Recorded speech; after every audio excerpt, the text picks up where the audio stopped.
안녕하세요. 오늘의 뉴스레터에 오신 것을 환영합니다. 1. 한국의 깜짝 결정. 2. 시진핑의 어리석은 야망. 3. 중국은 벌을 받는다. 한번 진실을 알아봅시다. 고부가 가치 천박인 액화 천연가스 LNG 운반선 시장에 중국 조선업체들이 끼어들고 있습니다.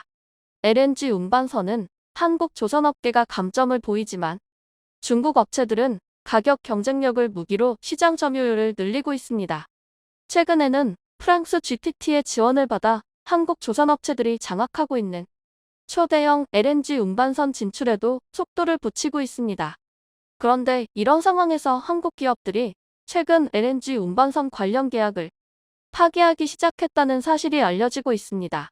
일반적으로 1위 사업자가 기존 계약을 포기하는 것은 후발주자에게 기회가 될 수도 있겠지만 조선업에서는 전혀 다른 모습이 펼쳐지고 있습니다. 대우조선해양이 최근 6천억 원 규모의 LNG 운반선 2척에 대한 계약을 해지했습니다.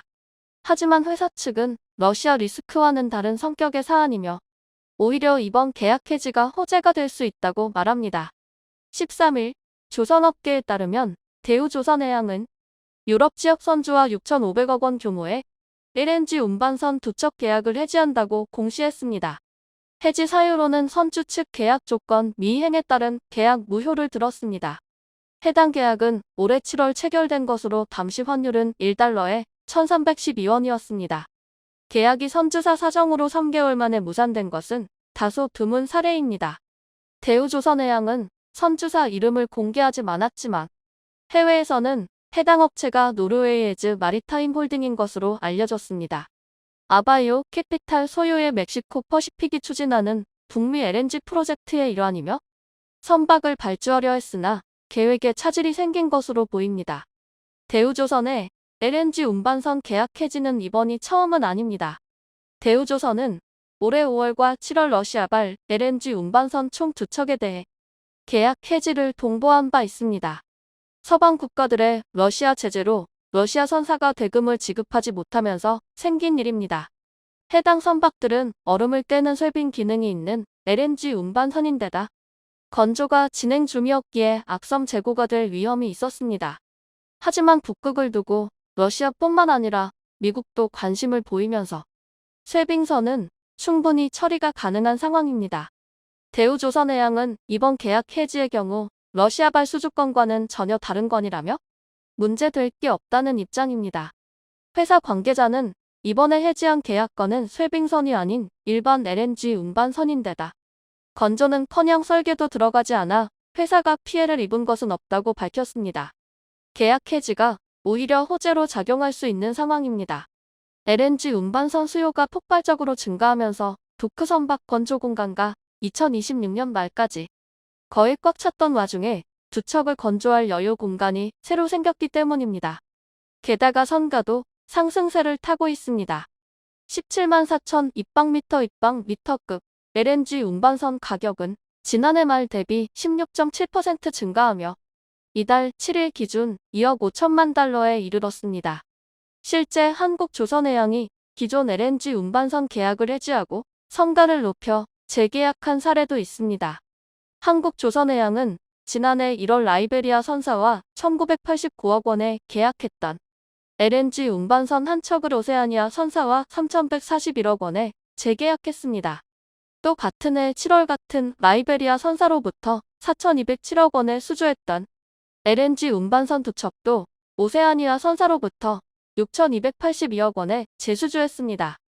덕분에 한국조선해양의 총 수주 금액은 6,196억 원에서 9,423억 원으로 3,227억 원 증가했습니다. 여기에 대우조선해양에 이어 삼성중공업과 러시아가 체결한 계약도 연내 해지 수순을 밟을 것으로 관측됩니다.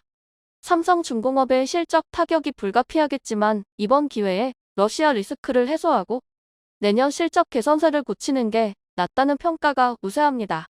20일 조선업계에 따르면 삼성중공업은 러시아로부터 수주한 쇄빙 LNG 운반선 계약 해지를 검토하고 있으며 계약 해지는 연말 전에 단행될 전망입니다. 2019년부터 지난해까지 이어진 수주로 남아있는 러시아 계약 물량은 20척에 달합니다. 현재까지 인도를 마친 선박은 4척이고 생산하고 있는 선박은 3척입니다. 수주 및 설계 단계에 있는 선박은 17척입니다. 삼성중공업은 러시아 즈베즈다 조선소와 설비 공급 계약을 맺고 러시아가 추진하는 대규모 LNG 개발 사업 아크틱 LNG 2 프로젝트에 투입될 쇠빙 LNG 운반선을 건조하고 있었습니다. 러시아 국영에너지 회사 노바텍이 즈베즈다 조선소에 쇠빙 LNG 운반선을 발주하고 즈베즈다의 기술 파트너인 삼성중공업이 재수주하는 방식입니다. 삼성중공업은 2019년 즈베즈다 조선소와 1조 7,800억 원 규모의 쇠빙 LNG 운반선 5척 공급 계약을 맺었습니다. 2020년과 2021년에는 각각 2조 8,100억 원, 2조 500억 원의 블록, 기자재, 설계 계약을 체결했습니다. 국내에서 제작한 선박 블록과 부품, 자재 등을 즈베즈다 조선소로 가져가 조립하는 방식으로 진행됐습니다. 삼성중공업 관계자는 러시아의 대금 지급이 미뤄지고 있다며 수주 및 설계 단계인 17척은 발주처와 진행 방향에 대해 협의 중이다라고 밝혔습니다. 서방의 러시아 제재로 선박 건조도 차질을 빚고 있습니다. 조선업체들이 러시아로 수출하는 선박, 해양 시스템 장비가 정부의 허가를 받아야 하는 비전약 물자 57개 품목에 포함되면서 자재 조달에 어려움을 겪고 있기 때문입니다. 정부의 수출 승인 지연으로 현지 작업은 사실상 중단됐습니다. 선박 건조 지연으로 조선업체들의 피해가 커지면서 정부의 지원이 필요하다는 지적이 나옵니다. 수출 승인이 미뤄진 탓에 보관 기간이 길어져 국내에 보관 중인 자재에 녹이 스는 문제가 발생했기 때문입니다. 조립을 마친 선박이 수출허가 품목인 선박용 페인트를 들여오지 못해서 선박 도장 작업이 늦어져 완성된 배를 바다에 띄우지 못한 사례도 있습니다. 일각에선 올해까지 삼성중공업의 적자가 예상되는 만큼 이번 기회에 러시아 리스크를 해소하는 것이 낫다고 보고 있습니다. 금융정보업체 FN가이드에 따르면 삼성중공업의 올해 예상 영업손실은 4,300억 원으로 전망됩니다. 오는 2023년부터는 1,400억 원의 영업이익으로 흑자 전환할 전망으로 오는 2024년엔 3,800억 원의 이익을 기록할 것으로 기대됩니다. 러시아와의 계약이 해소되면 그만큼 선박 생산을 더 할 수 있는데 이렇게 되면 중국의 선박 건조를 맡긴 기업들이 다시 한국으로 향할 가능성이 높습니다. 프랑스의 GTT가 중국 조선사들에게 기술 면허를 내주기는 했지만 여전히 중국의 기술력에 대한 신뢰는 낮습니다. 선주들은 중국 조선소에 배를 맡기면서도 핵심 부품 등은 한국산을 이용할 것을 요구하고 있습니다. 중국은 최근 세계 최대 규모의 LNG 저장 기지를 만들었다고 대대적으로 홍보에 나섰습니다. 중국 국영 중국해양석유총공사눅의 LNG 저장 기지는 지난달 26일 카타르에서 온 LNG 수송 선박을 맞으면서 첫 가동을 시작했습니다. 중국 매체들은 중국 공산당 20기 전국 대표대회를 앞두고 인프라 건설에 있어 신기록을 세우는 중대한 프로젝트라고 치켜세웠습니다. 쉬빈 장수, 늪 부서기부 총재는 LNG는 업계에서 인정받는 청점 녹색 에너지라며 이곳은 LNG 저장, 유통 인프라, 수송 등 기능뿐 아니라 냉난밤 에너지 발전, 수소 추출 등 기능을 갖춘 녹색 청정에너지 허브라고 설명했습니다. 눅은 140억 이마냐 2조 7,400억 원을 투자해 현재 1기 프로젝트 가운데 22만 KL 급의 저장 탱크 4기를 최근 완공했고 27만 KL급 6기를 내년에 추가로 가동할 예정입니다. 설립 계획을 세웠을 당시 세계 최대 규모의 저장 탱크가 한국에 있는 20만 KL급이었는데 중국은 무조건 한국보다 큰 규모가 필요하다면서 기지의 규모를 22만 KL급으로 설계를 했습니다.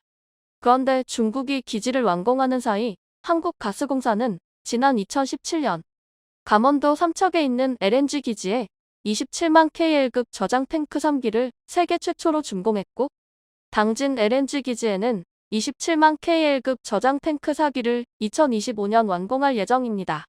중국은 어떻게든 숫자로 한국보다 뛰어나다는 점을 강조하려고 하지만 실상은 한국 기술에 대한 의존도가 높습니다. 한국은 프랑스, 일본에 이어 세계 세 번째며 LNG 저장 탱크 설계 기술을 보유하고 있는 국가입니다. 누군 부품을 96% 이상 중국 국산화해 1억 700만 위안의 비용을 절감했지만 여전히 한국, 독일 등에서 핵심 부품을 수입하고 있는 상황입니다.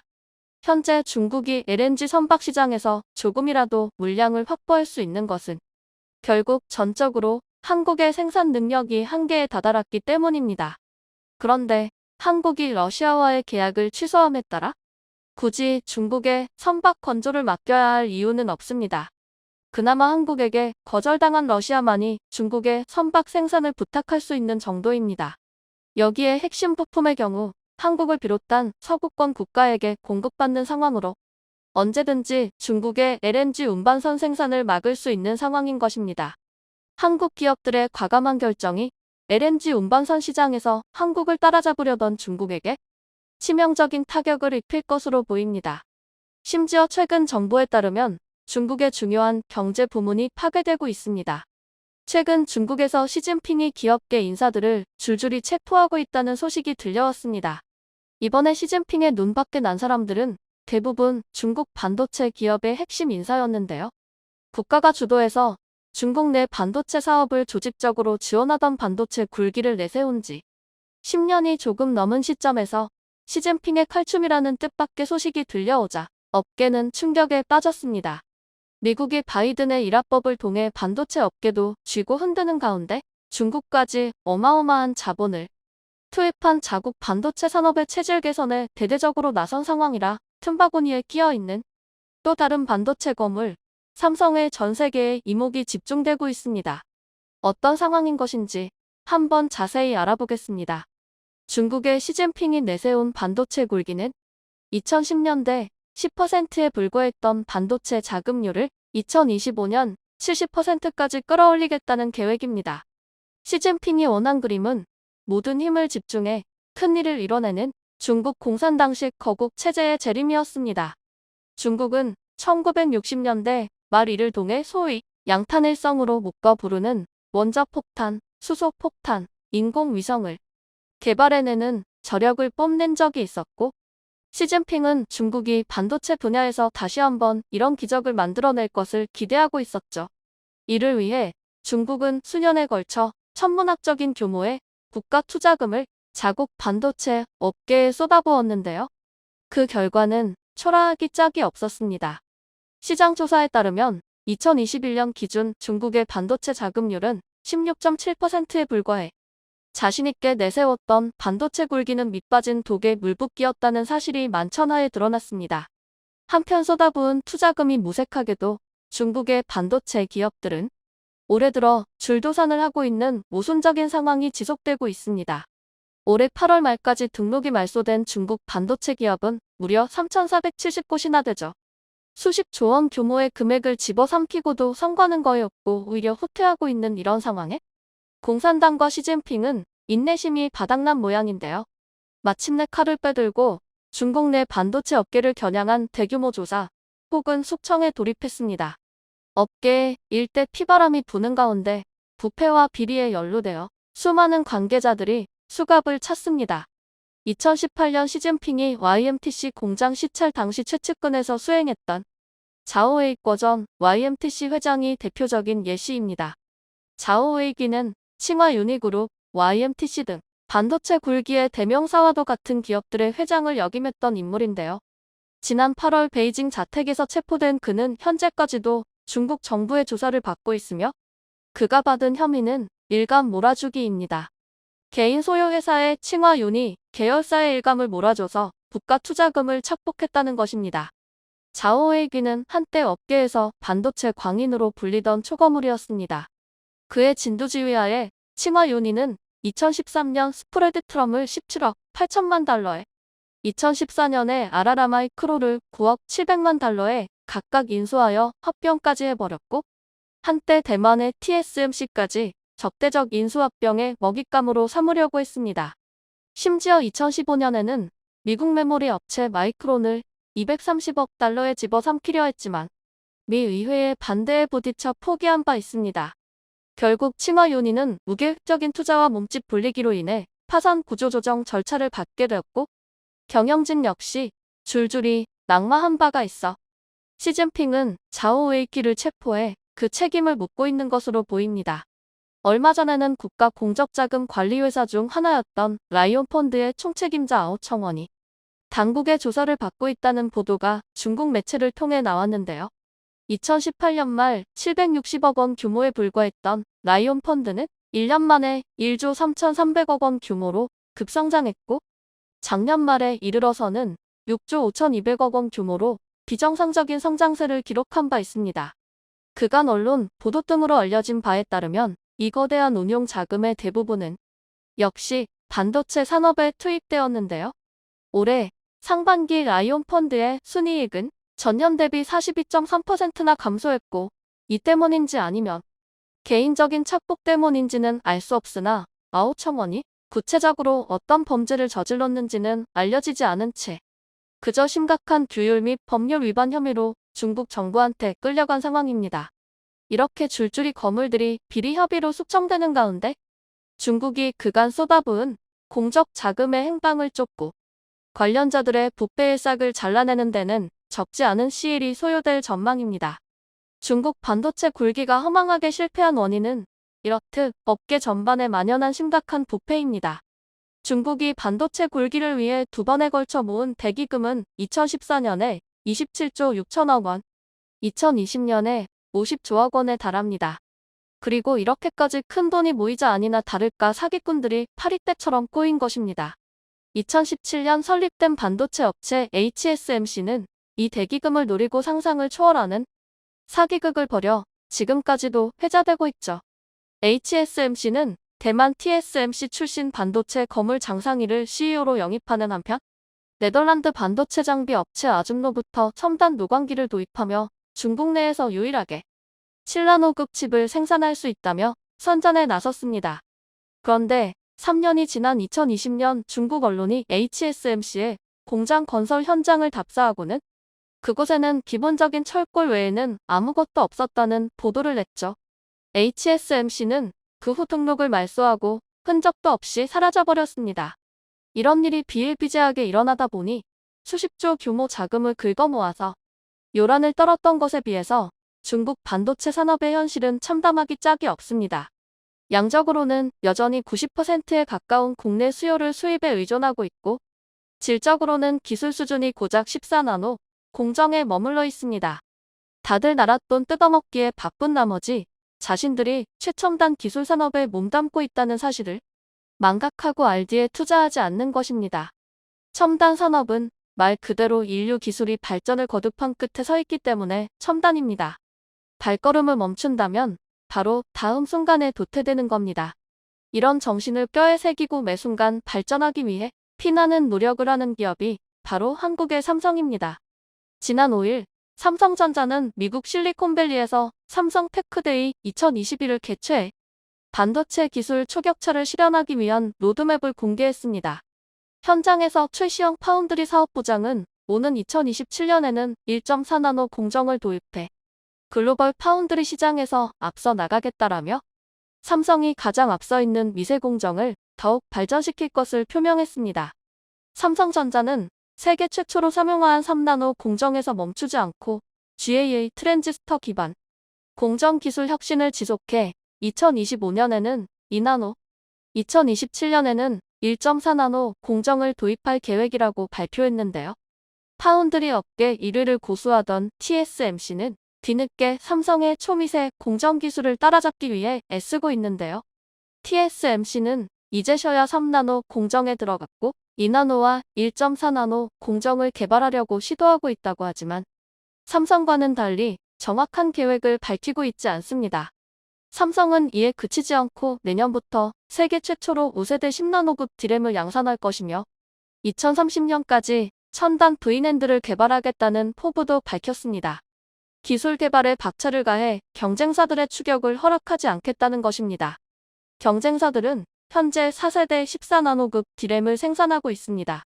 이런 상황에서 삼성전자가 5세대 기술을 적용한 10나노급 D램 양산 계획을 공개하며 경쟁사들보다 한 발짝 앞서 나간 상황인데요. 이와 함께 하이K 메탈 게이트 HKMG 공정 기술을 적용해 제품이 미세화되면서 나타나는 한계를 극복할 방침입니다. HKMG 공정을 적용하면 저전압에서도 고성능을 구현할 수 있으며 전력 효율을 높여 기존 공정 대비 전력 소모를 13% 줄일 수 있다는 게 삼성 측의 설명입니다. V낸드 분야에서도 경쟁사들과 추격차를 벌리겠다는 의지를 드러냈습니다. 현재 삼성전자는 176단인 7세대 V낸드를 생산하고 있는데요. 경쟁사들은 올해 200단 이상 V낸드 기술을 공개하며 데이터를 저장하는 셀을 높이 쌓는 단수 경쟁을 펼쳐왔습니다. 그런 가운데 삼성이 불현 2030년까지 1000단을 개발하겠다는 구체적인 계획을 공개하면서 경쟁사를 압도했습니다. 이렇게 기술 개발에 대한 근거 있는 자신감을 지닌 삼성은 최근 들어 대두되고 있는 전 세계적인 반도체 겨울에도 반도체 감산은 없다고 밝혔습니다. 현재 글로벌 경기 침체와 반도체의 향후 전망 악화로 인해 반도체 업계 전체가 위기를 겪고 있는데요. 인텔은 올해 들어 주가가 45%까지 폭락하며 창사 이래 최대 위기를 맞이했습니다. 미국 반도체 기업 시총 1위 엔비디아 역시 2분기 매출이 예상을 20%나 밑도는 것으로 집계되며 주가가 폭락을 거듭하고 있습니다. 인텔과 엔비디아의 부진에서 시작된 반도체 겨울로 인해 미국 최대 메모리 반도체 생산업체인 마이크론도 시장 전망치를 크게 밑도는 매출을 기록했고, 이에 따라 내년 생산량을 30%나 감축할 계획을 발표했습니다. 도시바 메모리의 후신인 일본의 키옥시아 역시 메모리 생산 감축 계획을 공식화했고, 이에 따라 삼성전자 역시 감산 바람에 동참할 것이라는 관측이 이어졌는데요. 정작 업계 1위 삼성은 현재로서는 감산에 대한 논의조차 없다고 선을 그었습니다. 삼성의 이런 행보에 대해 월스트리트 저널은 삼성전자는 고난 이후에 미래를 준비 중이라고 분석했습니다. 파운드리에 대한 삼성전자의 야심찬 투자와 반도체 산업에 점증하는 정치화는 삼성전자에 장기적으로 순풍이 될 것이라고 했는데요. 미중 갈등이 메모리 칩 분야에서 급성장하는 중국의 경쟁업자들에게 악재로 작용하면 물론 미 반도체법에 따라 미 공장의 투자를 늘리는 삼성전자에게 기회가 귀질 수 있다는 관점입니다. 바이든의 일합법을 통해 미국이 국가 전략적으로 반도체 업계에 영향을 주고 중국 역시 국가 주도적인 사업으로 반도체를 조직적으로 밀어주고 있지만 결국에 이득을 보는 것은 삼성이라는 것입니다. 그 원동력은 멈추지 않는 기술 혁신이죠. 첨단 산업에서 승패를 가르는 것은 결국 정치적인 지원이나 자금 규모보다는 기술력의 차이입니다. 시진핑이 결과를 내놓지 못한다고 자국 기업을 아무리 채찍질하더러 기술에서 한국의 발끝도 따라오지 못하는 상황에서 반도체 굴기의 달성은 멀기만 해 보입니다. 모쪼록 삼성이 앞으로도 쉼없이 달려나가 전 세계 어느 나라도 따라잡을 수 없는 초격차를 유지할 수 있기를 기원합니다. 마지막으로 뉴스레터를 팔로우해주셔서 감사합니다. 영상이 도움이 되셨다면 구독과 좋아요 부탁드리며 가장 멋진 하루를 보내시기 바랍니다.